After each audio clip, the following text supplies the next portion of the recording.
Hej 5. klasse. Håber det går godt med afleveringsopgaverne. Jeg har lige et par kommentarer til dem.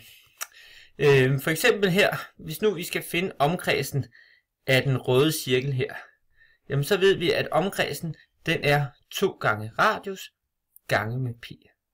Nogle gange jamen, så får vi en anden formel at vide, jamen den hedder omkredsen er lig med diameteren gange med pi.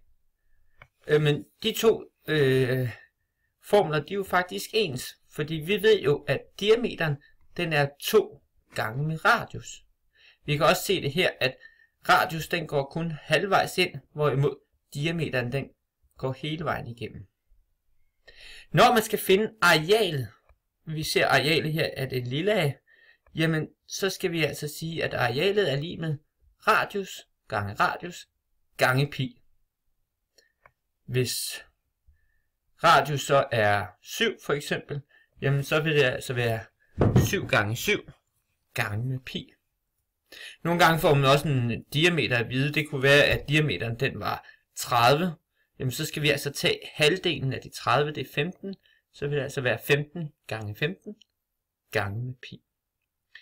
I jeres afleveringsopgaver, der skal I i den ene af opgaverne lave en beregning på arealet, hvor man har en ydercirkel og en indercirkel. Indercirklen den er hvid, og ydercirklen minus indercirklen den er skraveret blå.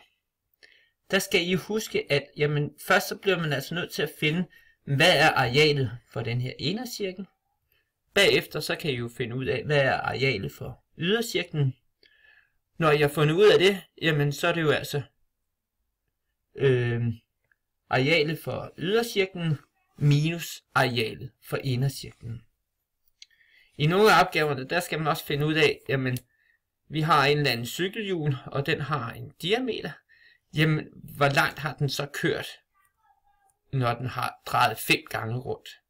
Jamen, her skal man jo altså bruge omkredsen. For når man har fundet omkredsen, jamen så når den har drejet 1 gang rundt, jamen så er det jo lige nuagtigt, hvad omkredsen er. Hvis den så har drejet 5 gange rundt, så er det altså 5 gange med omkredsen. Håber det giver en lille smule forklaring. Og ellers så klarer vi nu derfra. Fortsat rigtig god arbejdslyst.